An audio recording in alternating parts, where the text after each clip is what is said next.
Hello বন্ধুরা, welcome back to my channel most travel diary. আমি মো আজ চলেছি দিওয়ালির ছুটিতে জয়পুর, এবং আমরা 2-3 দিন সেখানে কিরকম ভাবে ট্রিপটাকে এনজয় করি সেটা জানার জন্য কিন্তু পুরো ভিডিওটা দেখার অনুরোধ করব। বন্ধুরা, আমার ভিডিওর প্রথম পর্বে তোমরা দেখেছিলে আমরা জয়পুর পৌঁছে লাঞ্চ করে অ্যালবার্ট হল মিউজিয়াম দেখতে গিয়েছিলাম। আজ এই সেকেন্ড পর্বে আমি তোমাদের দেখাবো বিভিন্ন ফোর্টস। তাই আমরা ব্রেকফাস্ট সেরে আমাদের প্রি বুক করা গাড়িতে আমরা বেরিয়ে পড়লাম ফোর্টস দেখার উদ্দেশ্যে। প্রথমে আমরা দেখব পান্না মিনাকি কুণ্ড, তারপরে যাব অ্যাম্বার প্যালেস এবং তারপরে আমরা যাব জায়গার fort. Amber palace Jaipur city থেকে প্রায় 13 থেকে 14 কিলোমিটার, আর পথেই পড়ে পান্না মিনাকি কুণ্ড। সেইটা দেখে আমরা প্যালেসে যাব। পাহাড়ের এই পাশে গাড়ি যাওয়ার জন্য বাঁধানো রাস্তা, আর ওই পাশে পাহাড়ের মাথায় দেখা যাচ্ছে অ্যাম্বার প্যালেস।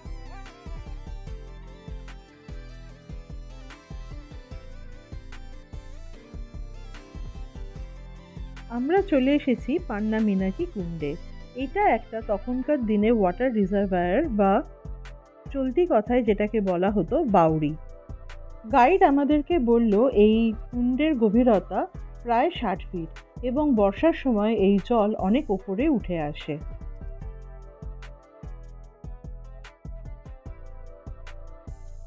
এবার আমরা গেলাম অ্যাম্বার প্যালেসে। সেখানে এন্ট্রি টিকিট ছিল পার হেড 100 টাকা করে এবং স্টুডেন্টদের জন্য ছিল 20 টাকা করে।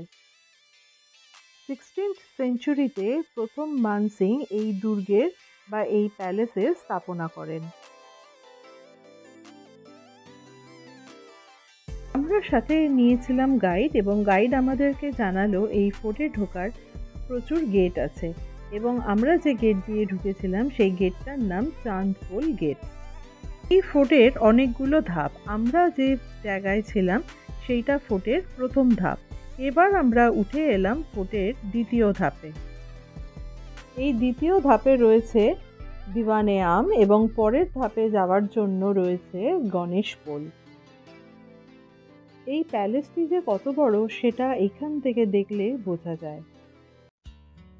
এই প্যালেসে রাজপুত এবং মুঘল আর্কিটেকচারের একটা সংমিশ্রণ দেখা যায়। এবার আমরা এলাম দিওয়ানে আমে। এখানে রাজা তার সাধারণ প্রজাদের নিয়ে সভা করতেন।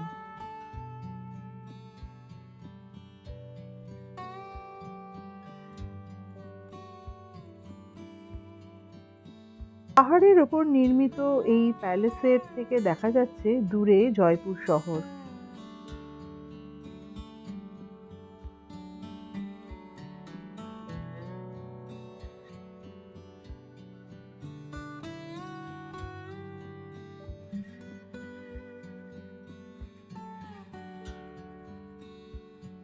আর এই গেটের নাম হলো গণেশ পোল।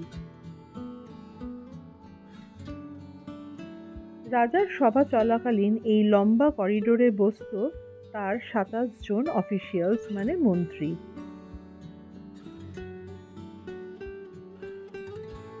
দূরে ওই জলের মাঝখানে গার্ডেনটির নাম হলো কেসার বাগ।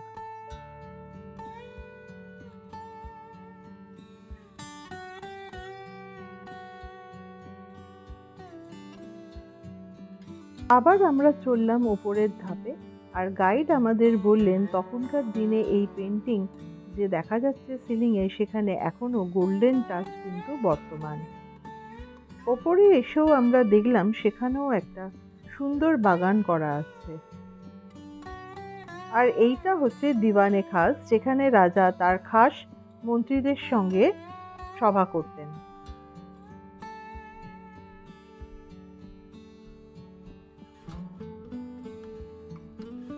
এবার আমরা দেখব সেই বিখ্যাত শীষমহল, যেটা এখন ইউনেস্কোর আন্ডারে রয়েছে। এই শীষমহলেই শুটিং হয়েছিল মুঘলে আজমের ছবিটা। বেলজিয়াম কাঁচ দিয়ে অসাধারণভাবে তৈরি করা এই শীষমহল তখনকার দিনে ঝলমলিয়ে উঠত নানান প্রদীপের আলোয়। শীষমহলের রং কার্পেটের রং অনুযায়ী এক এক সময় পাল্টে যেত।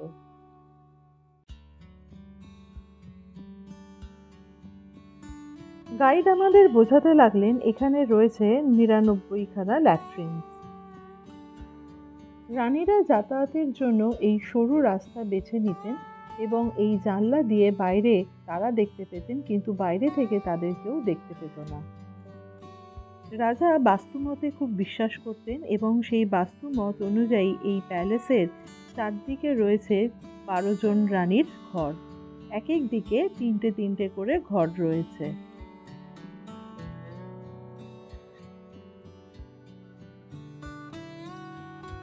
সব রানীদের ঘরই একই রকম। এবার আমরা দেখতে আসলাম রানীদের ঘর কেমন ছিল।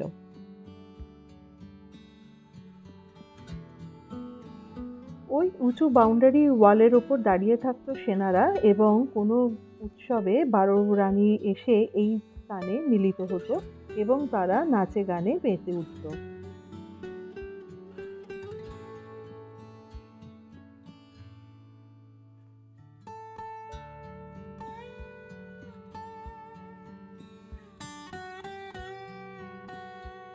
আবারও আমরা চললাম উঁচু তলার দিকে, যেখানে রয়েছে আরো দাসদাসীদের ঘর।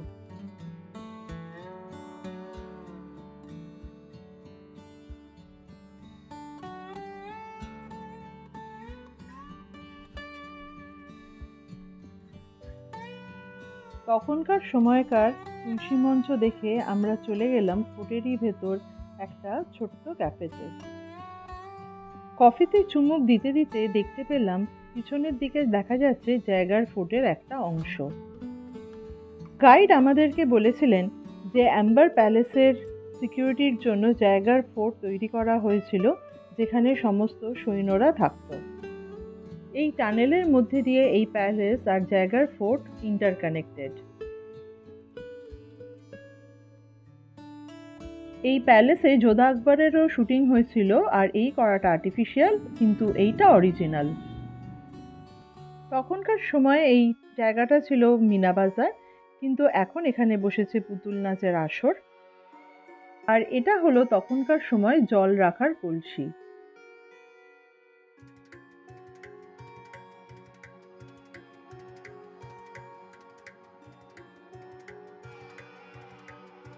আবার আমরা এসে পড়লাম সেই চাঁদপোল গেটের সামনে, আর তারই ঠিক উল্টো দিকে রয়েছে আরেকটি দরজা, যার দুপাশে রাখা এরকম কামান, এবং এই রাস্তা দিয়ে এলিফ্যান্ট সাফারি করে এই ফোর্টে আসা যায়। দূরে দেখা যাচ্ছে নাহারগড় ফোর্টের বাউন্ডারি ওয়াল। গাইড বললেন তখনকার দিনে কিছু পুরনো বাড়ি এখনো বর্তমান। তারপর আমরা এই রেস্টুরেন্টে এসে সেরে নিলাম আমাদের লাঞ্চ। করলাম রাজস্থান স্পেশাল ডাল বাটি চুরমা। ডিশটা তো ছিল অসাধারণ। লাঞ্চ সেরে আমরা চলে গেলাম জায়গার ফোর্টে।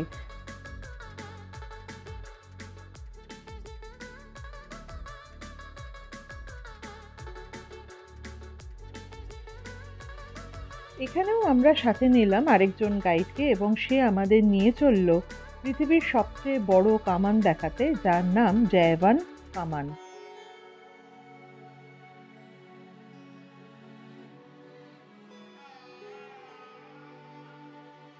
অ্যাম্বার প্যালেসের রক্ষণাবেক্ষণের জন্য এই জায়গার ফোর্ট বানানো হয়েছিল, যেখানে থাকতো সমস্ত সৈন্য সামন্ত।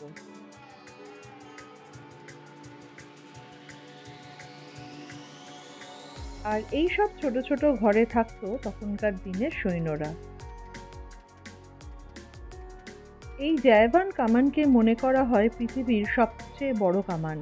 ১০০ কেজির বেশি গান পাউডার ব্যবহার করা হয়েছিল ৫০ কিলোর একটা গোলা ফায়ার করতে। 19th সেঞ্চুরিতে দ্বিতীয় সেওয়াই রাম সিং এই কামানটি এখানে আনেন। ওজন প্রায় ৫০ টন। কিন্তু আশ্চর্যের ব্যাপার এই যে এই কামানটি একটিবারও যুদ্ধতে ইউজ করা হয়নি।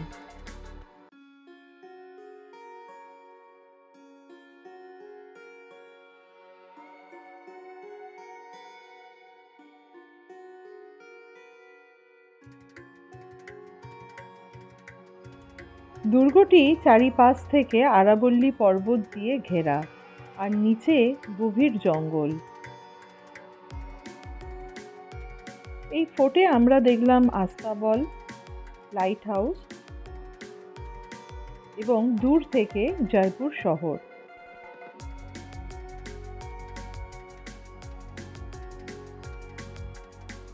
এইটা ফোর্টের পুরনো মন্দির। ফোর্টের ভেতর অনেকে দেখলাম ক্যামেল রাইডও করছে। এবার আমরা দেখলাম ফোর্টের আন্ডারগ্রাউন্ড ওয়াটার রিজার্ভার, মানে তখনকার দিনে জল এখানে সংগ্রহ করে রাখা হতো।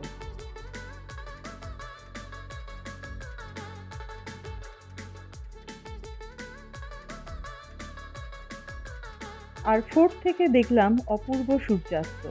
সূর্যাস্ত হয়ে যাওয়াতে আমাদের আর নাহারগড় ফোর্ট যাওয়া হলো না, আমরা চলে এলাম জলমহলের সামনে এবং এখান থেকে আমরা যাব হাওয়া মহল এবং লোকাল মার্কেটে দিওয়ালির লাইট দেখতে। আর অন্ধকার নামতেই জলমহল ঝলমল করে উঠল লাইটে।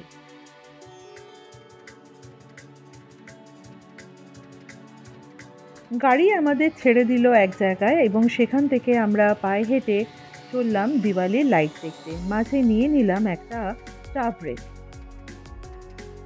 আর হ্যাঁ, আমি গাড়ির ডিটেলস সমস্ত দিয়ে দেবো ডেসক্রিপশন বক্সে।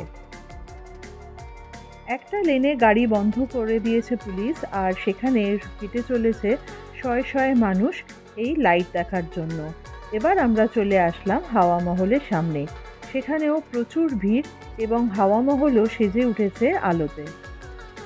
হাওয়া মহল দেখে এই যে জায়গাটায় এলাম, এই জায়গাটার নাম হলো বড়ি চৌবার।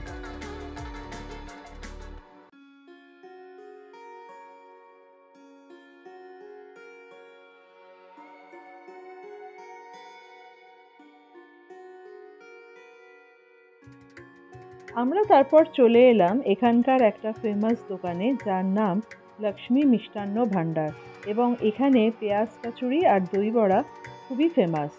তারপর একটা অটো ধরে আমরা ফিরে এলাম হোটেলে। আমাদের হোটেলটিও কিন্তু খুব সুন্দরভাবে লাইট দিয়ে সাজানো হয়েছিল। বন্ধুরা, পরের পর্বে তোমাদের দেখাবো সিটি প্যালেস আর জান্তার মান্তার। আর এই ভিডিওটা তোমাদের কেমন লাগলো অবশ্যই কিন্তু জানিও।